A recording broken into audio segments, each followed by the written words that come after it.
Lucas 23, a partir do verso 32.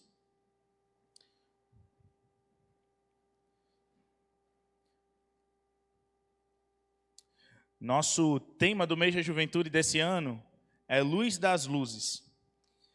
O texto base para esse tema não é Lucas 23, do 32 ao 43. Mas ainda assim, há algo muito especial nesse texto. A camisa que nós estamos usando enquanto juventude, que nós convidamos a igreja a fazer parte, a vestir literalmente essa causa, ela carrega consigo uma mensagem muito bela na sua estampa das costas. Ela carrega uma frase de uma música chamada Luz, da banda Resgate. Essa frase diz o seguinte: entre duas cruzes brilha a luz das luzes, e eu só quero ver o que ela iluminar. Esse texto que nós vamos ler agora é o texto da crucificação. É o momento onde Cristo entrega a sua vida para a salvação de pecadores. Mas há algo muito belo que acontece entre essas duas cruzes. Há algo muito interessante que acontece em meio ao diálogo do momento da crucificação. Lucas, capítulo 23, dos versos 32 até o 43. Todos acharam? Amém?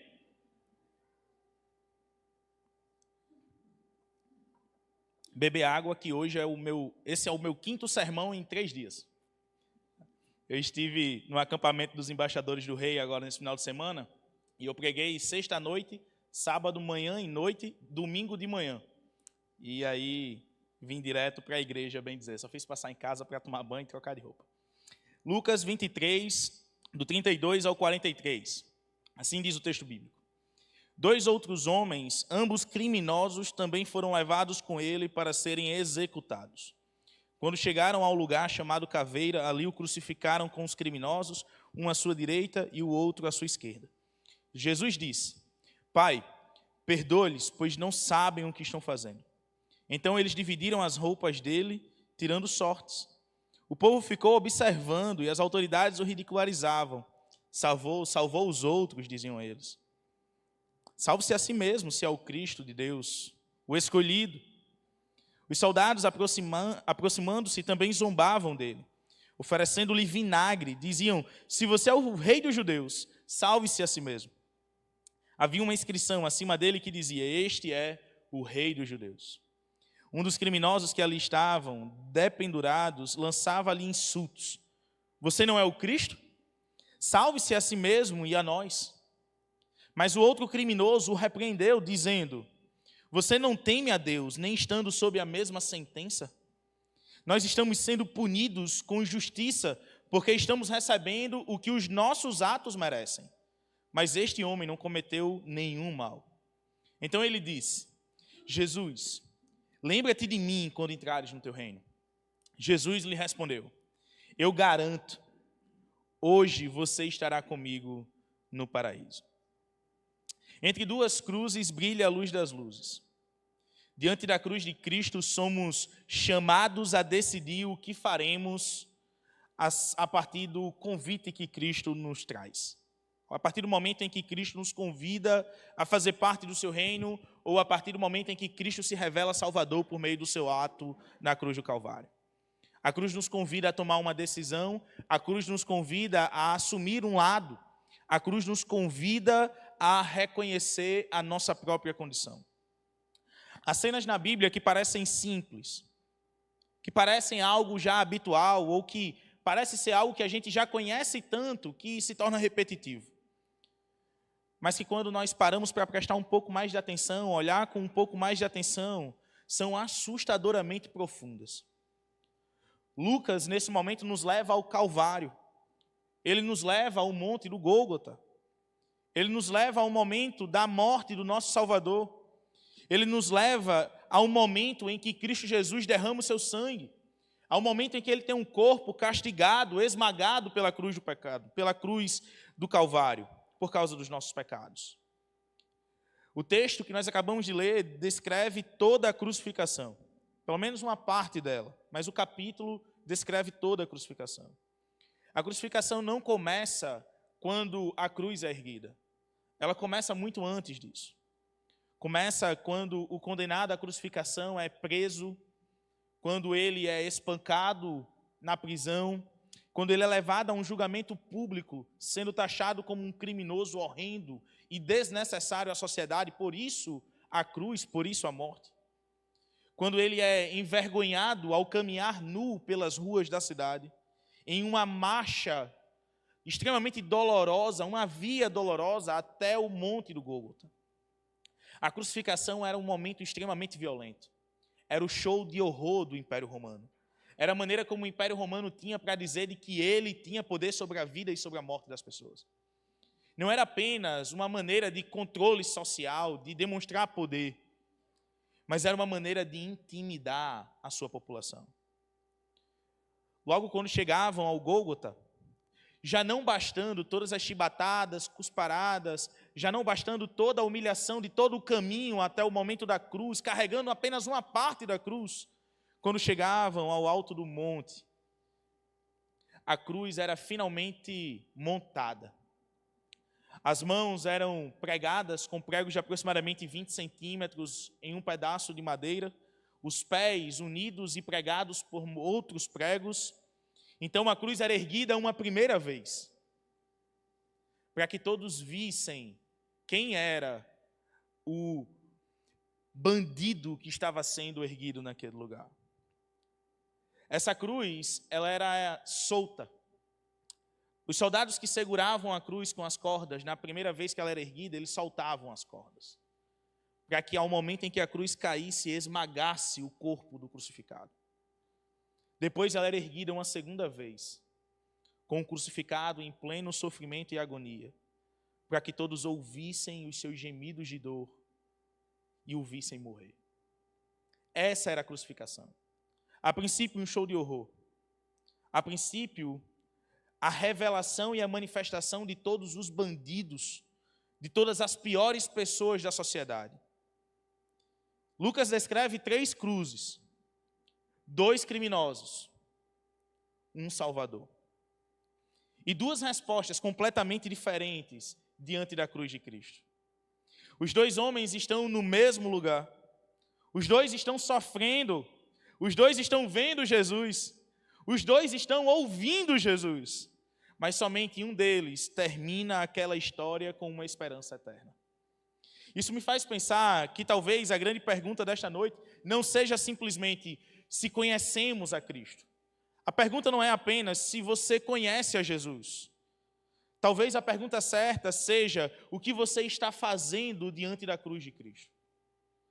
Porque é possível estar muito perto de Cristo e continuar longe dele. Caminhar de maneira a achar que conhecemos a Ele, que sabemos quem Ele é, e o nosso coração não o receber como Salvador.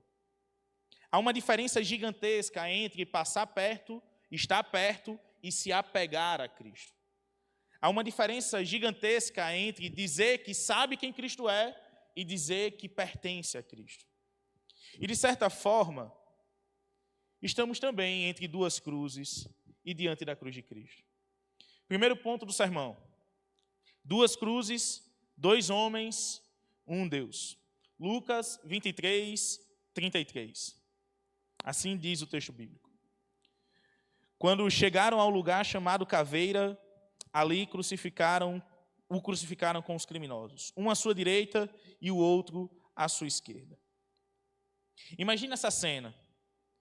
De um lado, um criminoso, do outro lado, outro criminoso, e no meio deles, Jesus, aquele que veio à terra dizendo ser Deus, operando maravilhas e sendo infinitamente bom para com o seu povo. Eles não chegaram ali por acaso. Esses 2 homens eram culpados por suas transgressões contra o Império Romano, contra a sociedade daquela época. Eles estavam recebendo o que mereciam. Estavam recebendo a consequência dos seus atos, dos seus pecados, dos seus próprios crimes. E isso já nos ensina uma coisa extremamente importante. A cruz nos lembra que somos mais necessitados de Cristo do que imaginamos. A cruz começa destruindo a nossa autossuficiência. Nós gostamos de pensar que somos pessoas boas que cometem alguns erros, como se fôssemos bons pecadores que erram ocasionalmente.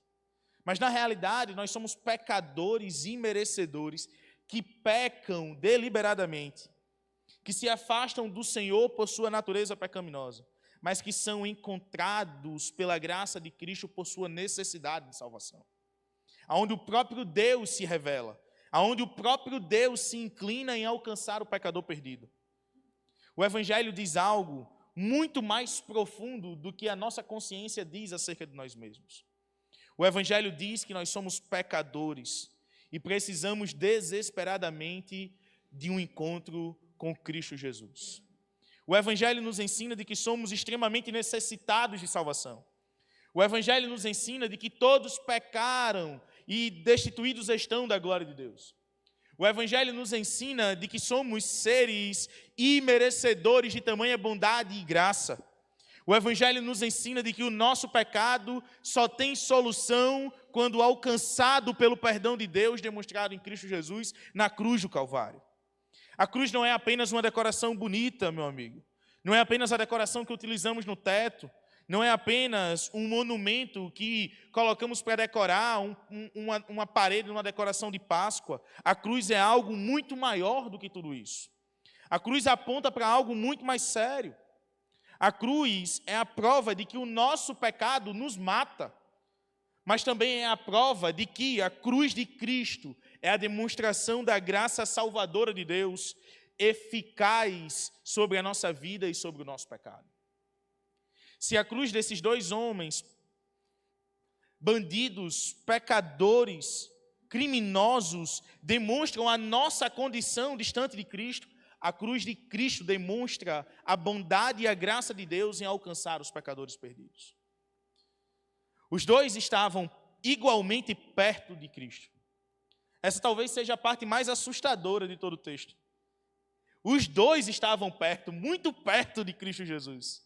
Eles podiam ouvir a Cristo, eles podiam ver Cristo, eles podiam ouvir o que Cristo estava falando. Ele podia ouvir Cristo Jesus conversando com o seu Pai que estava nos céus naquela crucificação. Mas estar perto de Jesus fisicamente não significa pertencer a Jesus espiritualmente. Isso pode acontecer dentro da igreja e nossa caminhada cristã. Podemos estar sentados aqui dominicalmente, podemos vir para todas as celebrações da igreja, podemos participar de todos os ministérios, podemos estar em todos os momentos religiosos, em todas as celebrações religiosas e ainda assim não pertencer a Cristo Jesus. Podemos abrir nossos lábios e dizer que conhecemos a Cristo e ainda assim não tê-lo como Salvador. Você pode estar sentado nesse momento aqui e ainda assim estar distante do Senhor Jesus Cristo. Você pode participar da juventude, pode ter amigos cristãos, pode conhecer muitos versículos, pode saber cantar todas as músicas que serão entoadas, todos os louvores, e ainda assim não ter entregado a sua vida ao Salvador. Estar perto das coisas de Deus não é a mesma coisa que pertencer às coisas de Deus. Nem sempre aqueles que se dizem amigos de Deus são de fato amigos do Senhor. Talvez você esteja nessa condição hoje, de alguém que diz conhecer muito a Cristo, mas que pouco pertence a Ele. Talvez o seu coração, nesse momento, esteja convicto de que você sabe quem Jesus é. Mas talvez o seu coração, na mesma intensidade que tem a convicção de saber quem Cristo é, talvez ainda não o tenha como morador de seu coração, como governador de sua vida. A cruz nos coloca diante de uma decisão. A cruz exige uma resposta urgente, emergencial. Nós não podemos olhar para Jesus e permanecer eternamente neutros. Isso é impossível. É impossível olharmos para Cristo e permanecermos da mesma forma. Jesus não é apenas alguém sobre quem devemos ter uma opinião formada. Ele é o Rei diante de quem nós precisamos curvar a face, dobrar os joelhos e dedicar a nossa vida.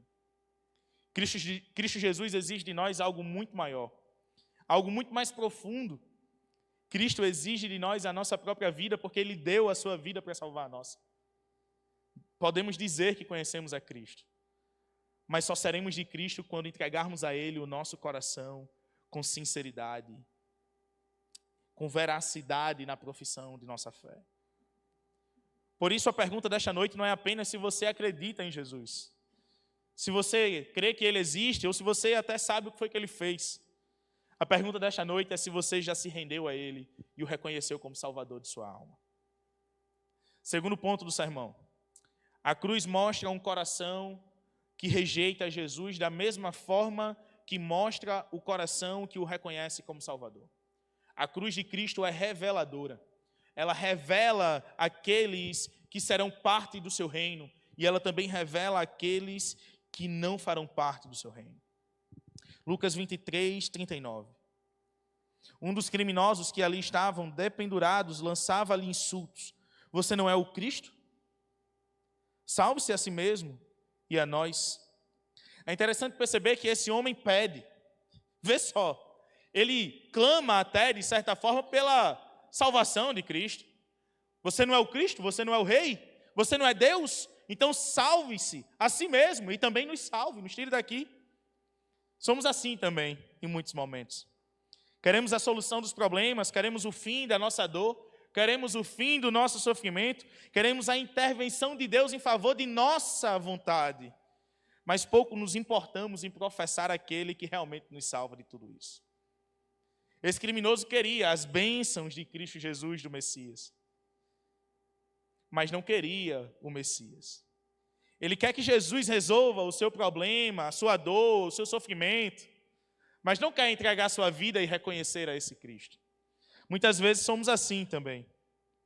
Desejamos ansiosamente que Cristo cumpra as nossas vontades e dificilmente deixamos as nossas vontades de lado para cumprir os propósitos de Deus. Esse criminoso queria o que Cristo podia dar, queria o que Cristo podia fazer, mas não queria o Cristo que estava ali com ele. Ele não queria o próprio Deus que estava diante de sua cruz. Talvez essa seja uma das maiores tentações de nossa geração. Queremos muita coisa, pedimos muita coisa, esperamos que Deus faça muito das nossas vontades. Jesus, abençoe minha vida, faça meus negócios prosperarem, abra uma porta, Senhor, resolva a minha ansiedade, cure a minha enfermidade, me tire desse sofrimento, acabe com a minha dor, me ajude nos meus estudos, me faça passar na prova que eu não estudei, cuide de minha família, da qual sou displicente, realize os meus sonhos, do qual eu não me esforço. Mas o Evangelho pergunta uma coisa extremamente séria para todos nós. E se Jesus quiser muito mais do que simplesmente melhorar a sua vida? E se Ele quiser ser o Senhor de sua vida? E se Ele quiser a sua vida? O que você fará? E se não for da vontade do Senhor, lhe tirar do sofrimento? E se não for da vontade do Senhor, não lhe fazer passar na prova que você quer tanto passar? E se não for da vontade do Senhor, não realizar o sonho que você tanto almeja? E se não for da vontade do Senhor, fazer cumprir tudo que você espera que a sua vontade seja cumprida? Se não for da vontade do Senhor, fazer com que a sua consciência olhe para você e lhe enxergue como sendo o Senhor de sua própria vida, porque não é vontade de Deus isso tudo. E se Cristo não quiser operar tudo que você quer fazer? E se Cristo não lhe permitir viver tudo que você espera viver? Como você responderá a esse Senhor? Como você responderá ao que Cristo tem falado ao seu coração? Talvez Cristo não queira que você faça a faculdade que você quer fazer. Talvez Cristo não queira que você curse o que você quer cursar ou viver o que você quer viver. Talvez Ele queira algo ainda mais diferente de tudo isso. O que você fará então? Ouvirá a Cristo Jesus e obedecerá aos seus propósitos? Ou fechará os seus ouvidos e viverá a sua vida segundo a sua vontade e debaixo do seu próprio domínio? O que você fará se Cristo não lhe permitir viver o que você quer viver? Esse homem estava sofrendo também na cruz. Esse homem também estava passando por dor ali no Calvário. Ele também estava compartilhando daquele sofrimento ali. Mas ele não estava arrependido de nada do que ele fez. A dor não produziu arrependimento algum na vida daquele homem. Ele estava sofrendo as consequências dos seus atos, as consequências do seu pecado. Ele também estava sentindo o peso da cruz, mas ele continuava olhando para Cristo com o coração endurecido. Isso nos lembra de que o sofrimento por si só não transforma ninguém. A situação, as circunstâncias não são motivo de nossa transformação. Esses homens estavam na mesma condição. Eram dois criminosos, eram dois condenados, os dois estavam pendurados no Calvário, eles estavam diante do mesmo Cristo, eles ouviram a voz do mesmo Senhor, mas esse homem em específico não estava nem aí para o Cristo que estava à sua frente, apesar de estar sendo crucificado. Podemos passar por momentos difíceis e ainda assim continuar resistindo a Deus. O que precisamos não é de uma mudança das circunstâncias. Não é do cumprimento de nossas vontades. O que precisamos não é que Deus faça tudo o que queremos. O que precisamos não é que Deus nos faça parar de sofrer. O que precisamos é de uma mudança no nosso coração, para que, independente das circunstâncias, ainda consigamos olhar para Cristo e professá-lo como Senhor e Salvador de nossa vida. É disso que nós necessitamos. Necessitamos de um coração que reconhece a Cristo como Salvador. Ele também estava diante da cruz do Salvador. Ele estava sentindo a sua cruz pesar. Ele sabia que estava doendo. Ele sabia do sofrimento. Ele caminhou pelas mesmas ruas que Cristo. Ele sentiu as mesmas chibatadas que Cristo Jesus sentiu. Mas havia uma diferença gigantesca no porquê da cruz entre eles dois. A cruz desse homem era o castigo por seus delitos. A cruz de Cristo era o castigo pelos nossos delitos. Ele não estava percebendo que Cristo, naquele momento, estava carregando sobre si também a culpa dele. Esse homem também não estava percebendo que Cristo estava carregando sobre si, naquele momento, todas as mazelas e desgraças da humanidade. Para aquele homem, Jesus parecia apenas alguém derrotado, um Deus humilhado, um rei sem poder algum. Mas aquele que parecia apenas alguém derrotado era, na verdade, o rei do universo. Aquele que estava sendo julgado por crimes que não cometeu, por erros que não eram deles, por um pecado que não era dele, era, na verdade, o justo juiz que julgará os vivos e os mortos no dia do seu retorno. Esse era Cristo Jesus. Era esse que estava sendo crucificado entre dois bandidos. Talvez esse seja o grande perigo de uma vida inteira na igreja, sem de fato conhecer a Cristo. O homem olhou para Jesus e não o reconheceu como Salvador. Talvez a gente passe a vida inteira vindo para a igreja, sentando nessas cadeiras, ouvindo esses sermões, cantando esses louvores e nunca abriu o coração para Cristo Jesus como Salvador. Talvez você conheça alguém que tem uma vida inteira de caminhada com a igreja e ainda não teve sua vida verdadeiramente transformada. Talvez você conheça alguém que um dia, da boca para fora, disse que Cristo era o seu Senhor, mas o seu coração não o aceitou como Salvador. Talvez você conheça alguém assim. Ou talvez você seja alguém assim. Mas eu quero que você olhe para a cruz e não enxergue mais um Cristo crucificado nela como um Deus derrotado. Não olhe para a cruz de Cristo como sendo um amuleto, um talismã, ou algo que emana uma magia poderosa que lhe fará viver tudo o que você quer.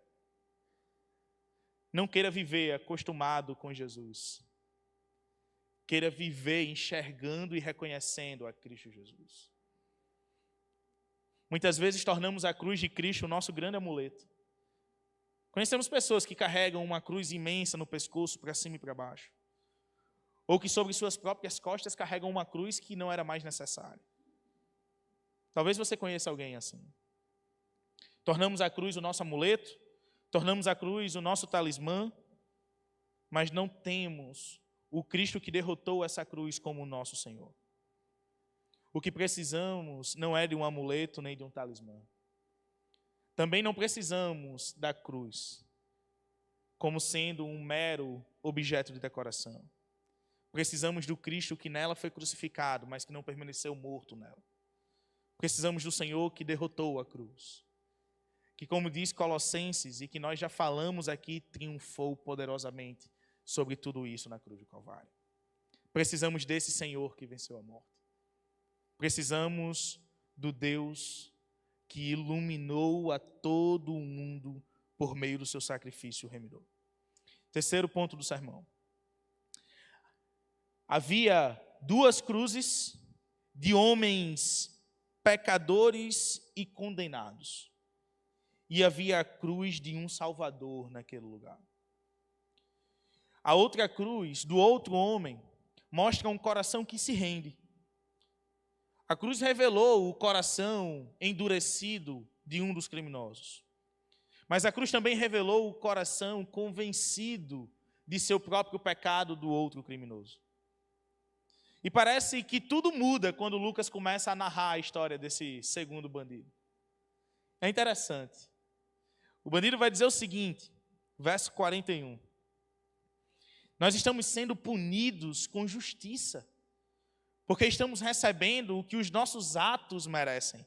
Mas este homem não cometeu mal algum. Ele não cometeu nenhum mal. Não há culpa sobre ele. Não há motivo para ele ser crucificado. E percebam que esse homem defende a Cristo do outro homem. Verso 40. Mas o outro criminoso o repreendeu, dizendo: você não teme a Deus, nem estando sob a mesma condição, sob a mesma sentença. Você não teme a esse Deus, você não tem coragem de reconhecer a esse Senhor, nem mesmo estando ao seu lado, diante de sua cruz. Esse homem olha para Jesus de uma maneira completamente diferente.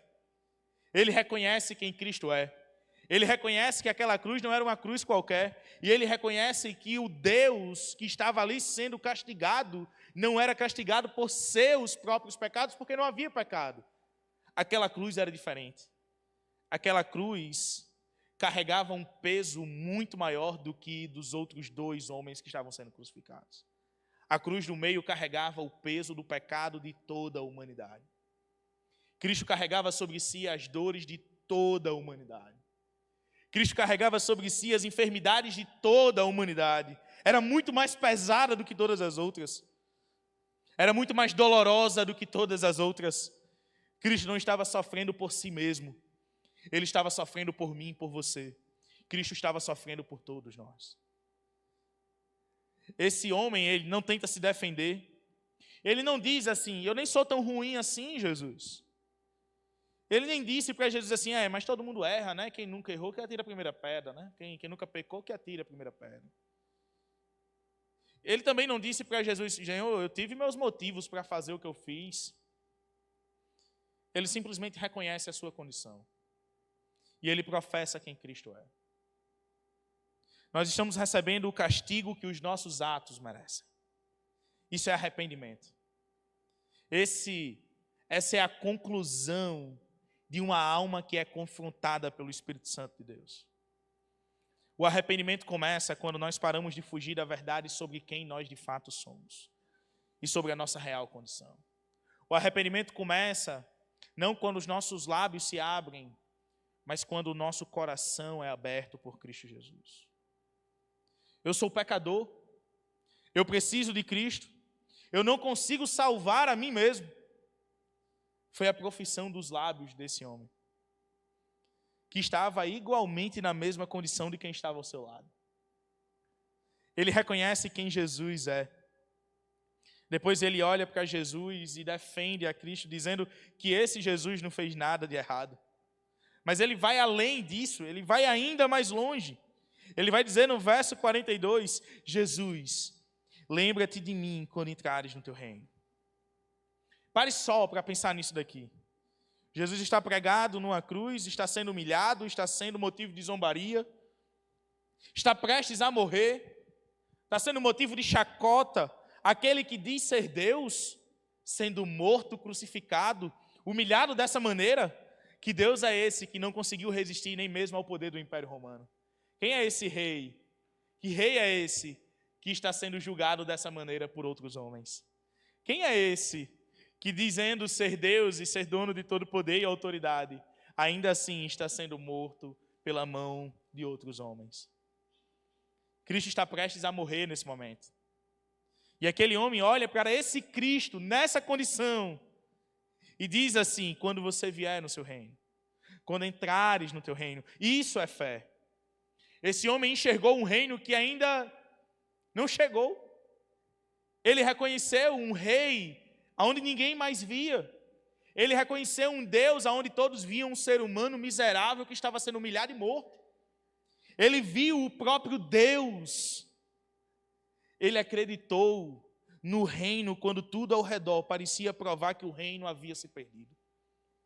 Ele acreditou e confiou no Rei dos Reis, mesmo que ao invés de uma coroa de ouro, ele tivesse uma coroa de espinhos. Ele confiou nesse rei, mesmo que esse rei não tivesse tido uma cerimônia com grande esplendor e glória, mas uma cerimônia de humilhação e horror. Ele confiou nesse rei. Esse homem confiou em Cristo Jesus. E ele simplesmente confiou na graça de Cristo. Ele confiou naquilo que Cristo faria, mesmo sem ver. Jesus, lembre-se de mim.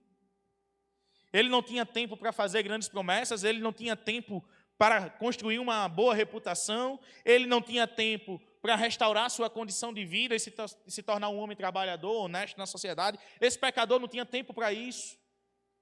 E ele também não disse assim: Senhor Jesus, lembra-te de mim quando eu estiver pronto para reconhecer o Senhor como Salvador.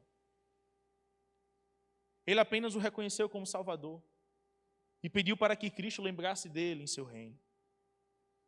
Ele não tinha tempo para apresentar suas boas obras, se é que tinha boas obras. Ele não tinha tempo para compensar o tempo perdido. Esse homem só tinha uma coisa nesse momento: a oportunidade de reconhecer a Cristo como Senhor de sua vida. Ele só tinha tempo para uma única coisa: reconhecer que Cristo Jesus era Deus e Rei sobre todo o universo. E isso é suficiente para esse homem. Essa é a maior graça. Cristo não quer sua vida quando você estiver pronto, porque você nunca estará pronto. Cristo quer sua vida agora, meu irmão. Cristo quer sua vida agora, nesse momento. Ele quer o seu coração urgentemente, para que Ele lhe transforme a imagem e semelhança dEle, a fim de que você adentre os portões celestes e faça parte de sua mesa na eternidade. Jesus respondeu. Uma outra lição que podemos tirar do texto é de que Cristo responde orações sinceras e profissões sinceras de fé. Cristo respondeu no verso 43 o seguinte: Jesus respondeu: eu garanto, hoje você estará comigo no paraíso. Há uma garantia de Cristo para aqueles que o professam como Salvador. Há uma garantia do nosso Senhor para todos aqueles que abriram o seu coração muito mais do que abriram os seus olhos para enxergá-lo. Há uma garantia de Cristo para todos aqueles que fizeram do seu coração morada de Deus eterno. Aquele homem chegou ao fim da vida sem nada para apresentar diante de Deus, exceto sua fé e o seu coração. E foi nesse momento, nos últimos minutos ou nas últimas horas, nos últimos instantes de sua vida, nas suas últimas respirações demoradas, cansativas e dolorosas, no último momento de sua vida, ele resolveu entregá-la ao Senhor Jesus Cristo.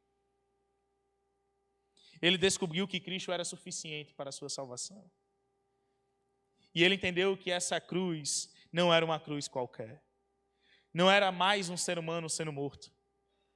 Era o próprio Deus se sacrificando para salvar a humanidade perdida. Volte comigo para essa cena. 3 cruzes, 2 homens, Deus no centro. O homem olha para Jesus e diz, com toda a sua convicção e com toda a sinceridade que há no seu coração: Senhor, se você puder me ajudar, me ajude. Estava em busca das bênçãos desse Cristo, mas não queria esse Cristo. O outro diz: Senhor, lembra-te de mim. Defende a Cristo, professa ao Senhor, honra o seu nome, clama a Ele para que Ele pertencesse ao seu reino. Um quer apenas escapar da cruz e usar a cruz de Cristo para o seu próprio prazer e para o seu próprio bem. O outro usa a cruz de Cristo para que, mesmo em meio à dor, à adversidade, à aflição e ao sofrimento, pudesse ter esperança de um consolo eterno. Um apenas queria usar a cruz de Cristo. O outro entendeu que foi por meio da cruz de Cristo que ele teria vida eterna. Esse outro encontrou esperança justamente naquele que estava na cruz do meio. Um queria aquilo que Jesus poderia fazer por ele, o outro queria Jesus. E agora a cena deixa de ser apenas uma história sobre 2 criminosos, porque nós também estamos diante de Cristo nesse momento. Talvez você esteja na igreja há anos. Talvez seja a primeira vez que você entra aqui. Talvez você saiba muito sobre Jesus. Talvez você saiba pouco sobre Jesus. Mas a pergunta continua sendo a mesma. o que você fará diante de Cristo Jesus. Você pode continuar perto, você pode continuar ouvindo, você pode continuar cantando, pode continuar participando de tudo isso. Mas existe uma diferença gigantesca entre estar perto e estar apegado a Cristo Jesus. Uma coisa é admirar esse Senhor, outra coisa é se render a esse Cristo. Uma coisa é querer aquilo que Jesus pode nos dar, outra coisa é querer a Cristo Jesus por tudo que Ele é. E talvez hoje seja o dia de parar de apenas olhar para a cruz e começar a confiar naquele que venceu sobre ela. Porque entre duas cruzes havia dois homens. E diante de Jesus eles deram duas respostas. Um morreu sem esperança eterna. O outro ouviu Cristo garantir que ele estaria com ele no paraíso. E a pergunta que fica para nós é simples, mas eterna também. Qual é a sua resposta nesse momento diante da cruz de Cristo? Não saia daqui apenas admirando a cruz. Não saia daqui apenas sabendo que Jesus existe.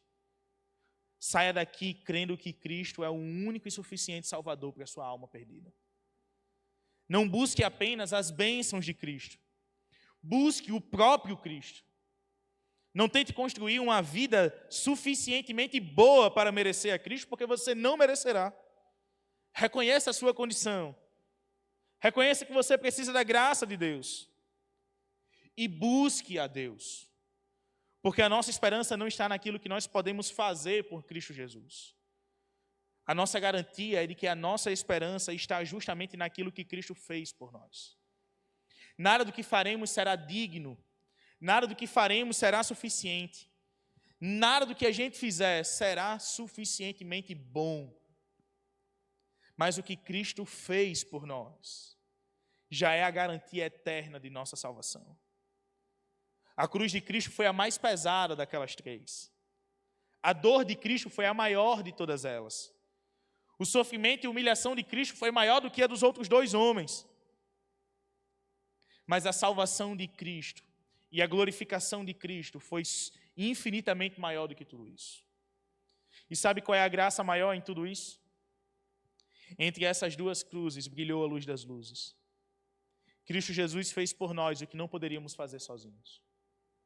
A cruz de Cristo é suficientemente poderosa para tirar você de sua condição e lhe fazer ser nova criatura.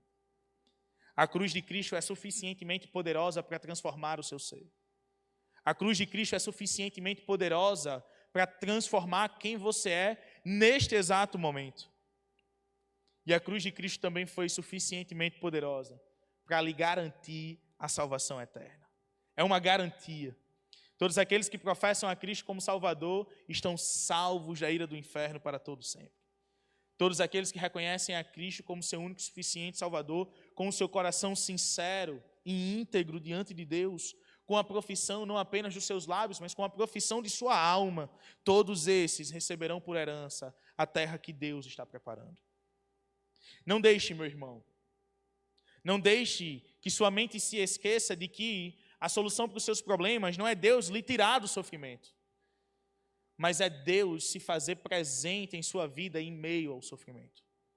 Não deixe que sua mente se esqueça de que a cruz não é um talismã, mas se lembre constantemente de que a cruz é o símbolo máximo de nossa salvação, conquistada por Cristo Jesus sobre o Calvário, triunfando soberanamente, triunfando poderosamente sobre todo o pecado e levando sobre si todas as dores e enfermidades que nós podemos sentir. Cristo levou sobre si o nosso pecado. E agora Ele nos convida a lançar sobre Ele todas as nossas ansiedades, as nossas dores e nossas aflições. De certa forma, também estamos diante de sua cruz nesse momento. De certa forma, também estamos diante de Cristo nesse momento. E nós também precisamos responder ao seu chamado e ao seu convite. Quem é você nesse momento? Quem é você neste exato momento diante da cruz? O que você fará nesse momento? Você se lançará à cruz? Você reconhecerá a Cristo como Salvador? Ou você apenas continuará caminhando em um conhecimento um conhecimento insuficiente de quem Deus é e em uma criação de sua própria cabeça acerca do que Ele fez. Quem será você nesse momento, meu amigo? Quero convidar você a tomar uma decisão neste momento por Cristo. Paulo escreve ao 2 Coríntios capítulo 5 que nós somos embaixadores de Cristo. E é como se Deus fizesse o seu apelo por nosso intermédio. E Paulo faz isso de maneira extremamente bela. Paulo convida os coríntios a se reconciliarem com Deus. E Paulo ele continua no comecinho do capítulo 6, dizendo que hoje é o dia da salvação. É hoje que Deus quer salvar. Não deixe para amanhã uma resposta urgente e necessária que você deve dar ao Senhor o quanto antes. E eu quero convidar você a fazer isso. Quero convidar você a entregar sua vida ao Senhor Jesus Cristo. Ou se reconciliar com Ele. Ou renovar os votos com Ele. Se há alguém em nosso meio que, ouvindo o sermão e sendo encorajado pelo Espírito Santo, gostaria de tomar uma dessas 3 decisões, que erga uma de suas mãos e venha até aqui à frente. Alguém em nosso meio que gostaria de entregar a vida ao Senhor, reconhecendo-o como Salvador de sua vida? Alguém em nosso meio? Alguém em nosso meio que gostaria de, nesse momento, se reconciliar com Deus, entendendo que está distante e que necessita de reconciliação? Que erga uma de suas mãos e que venha até aqui à frente para orarmos por você.